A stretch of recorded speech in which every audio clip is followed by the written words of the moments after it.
We're going to have a bit of a go at talking about efficiency. So, the point at which efficiency normally comes up is during theory of the firm. And when we're looking at firms, there are four main types of efficiency that you need to be able to understand. And the one that nobody understands is allocative efficiency. And this is the most important one because it also cuts across microeconomics as well. I mean, obviously, the clue is in its name. Allocative efficiency means that resources have been, resources or facts of production have been allocated efficiently. What that means is that we have welfare maximisation. So we've used our resources to create as much welfare as we possibly can. Now we know from what we did on micro, that really, assuming there are no external costs. If that's your costs and benefits, that's demand, which we said before is marginal private benefit or marginal utility. There's supply, which is marginal cost. That point there, QA, maximises welfare. That's the allocatively efficient output because all of these units have marginal benefit. Each individual unit's benefits is greater than its costs. And if we're there, community surplus is maximised. And that's all allocative efficiency means. So if you're talking about perfect competition, then you can just use the industry diagram to show that welfare is maximised, assuming there are no external costs or benefits, at the output at which supply equals demand. But if you're looking at a different market structure, so if you're looking at non-perfect competition, then you'll have to find the same point on that diagram. But it's not difficult because we've still got demand, which is AR. That's the one that's going to be marginal utility. And we've still got marginal cost. Looks like that. So that point there is the allocatively efficient output. The only complication, of course, is that these diagrams have more lines on them. So we also have a marginal revenue line and an average cost line. So we know that the firm will actually produce at QPM, the profit maximising output, when marginal cost equals marginal revenue, and it'll charge a price of P1. And what that means is that welfare will no longer be maximised. So whereas in perfect competition in a free market, we would be there, and welfare would be the whole of that area there, all the way up to that point, where community surplus is maximised. Because we have a monopoly or an oligopoly or a firm in monopolistic competition, they only produce that number of units. Therefore, we don't get that amount of welfare anymore. So being allocatively inefficient means there's a welfare loss. And of course, the firm doesn't care. The firm is only interested in maximising its own profit. It doesn't give a shit about consumer welfare or community surplus and so on and so forth. And that's the thing where people go wrong, is these efficiencies are generally talking about what would be good for society. The firm itself doesn't care less. All it wants to do is to maximise its profits. It has no interest in these efficiencies. The second type of efficiency is one where the clue is in its name. So if we take the second one, it's productive efficiency. Well, guess what? Productive efficiency means that the firm is producing efficiently. Now, the firm may or may not care whether it's producing efficiently. I mean, if it's a bit inefficient, but it can make you pay for it as a consumer, well, who cares? But if you're producing efficiently, then what that means is that your productivity is high. Most likely, you would be minimising your production costs. If you're being efficient, that would mean you weren't, there's no waste of resources.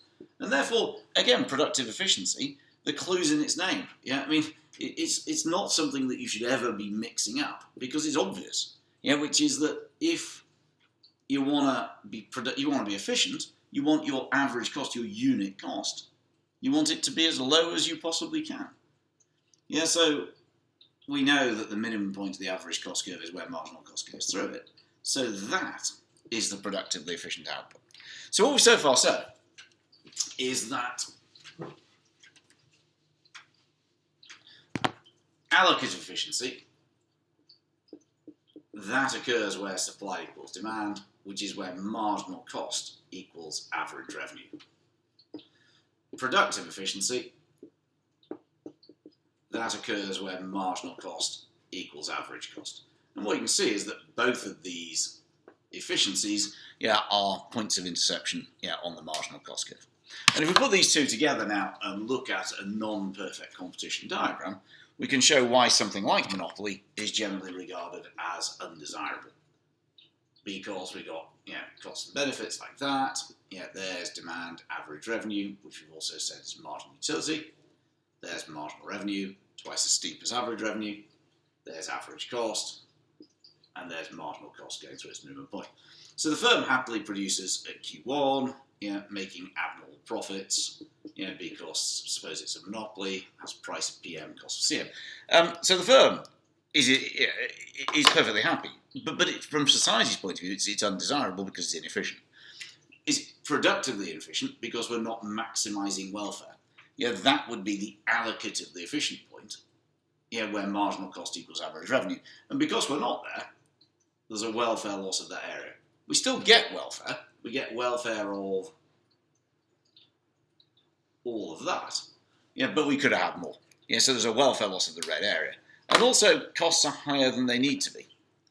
Had the firm been productively efficient, then costs could have been down at that point there, the minimum point of the average cost curve.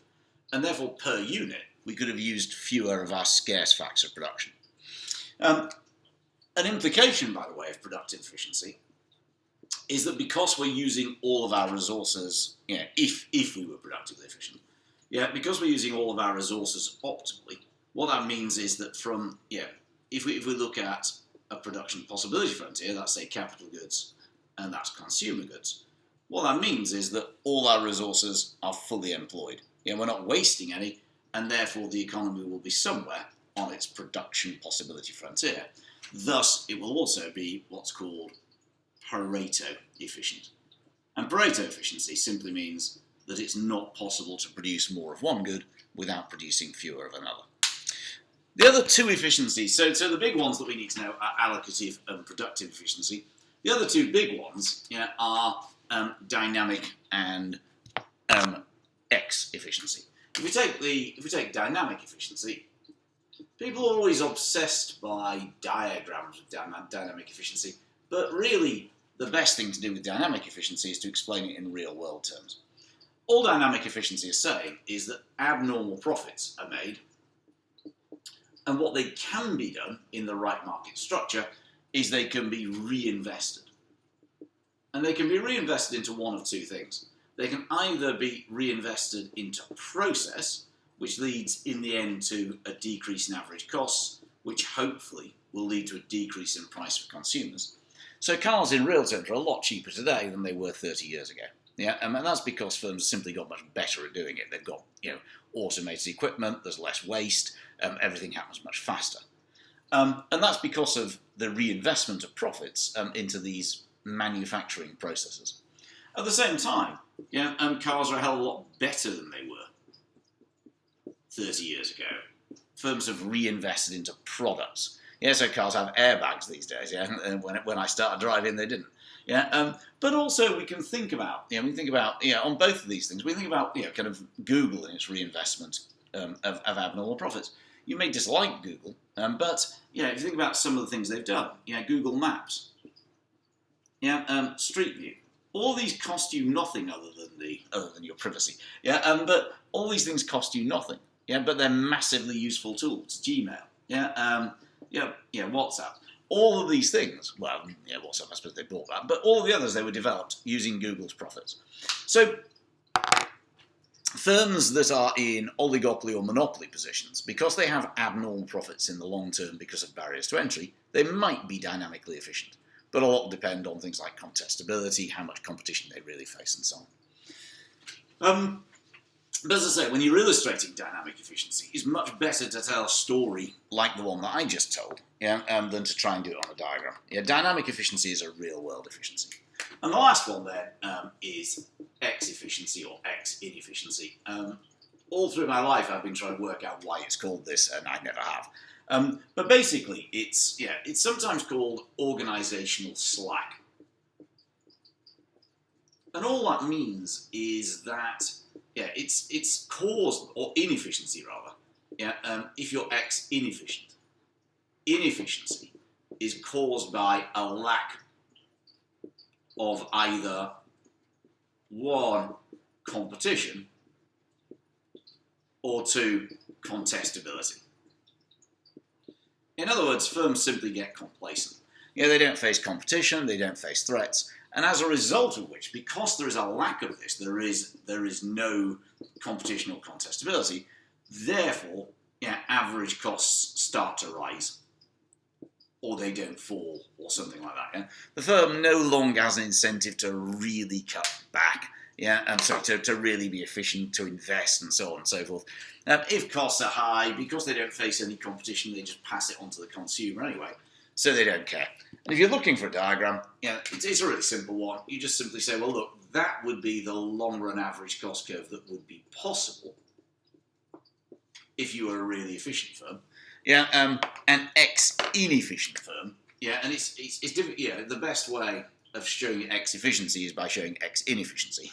Yeah, the X inefficient long-run average cost curve is simply above that, yeah, of the level that it could be at. So, just a final summary then. If we kind of look at our market structures that we so far know, and we kind of, if we simply stick, if we go kind of allocative efficiency, productive efficiency, dynamic efficiency, and X efficiency, and we go perfect competition, monopolistic competition, oligopoly, and monopoly. Allocative efficiency, perfect competition will be, yeah, they produce where supply equals demand, none of the others will be. Productive efficiency, perfect competition will be, because they're forced to compete only on the basis of price, so price is driven down to the minimum points of the average cost curves. Dynamic efficiency, those two won't be, perfect competition and monopolistic competition, because they've got no abnormal profits in the long term. Those one might be, depending on the level of competition and contestability. X efficiency, perfect competition will be X efficient, monopolistic competition might be, oligopoly and monopoly, they probably won't be, yeah, but they might be, again, depending on the level of competition and contestability. Okay, I've run over again, but anyway, I'll stop now.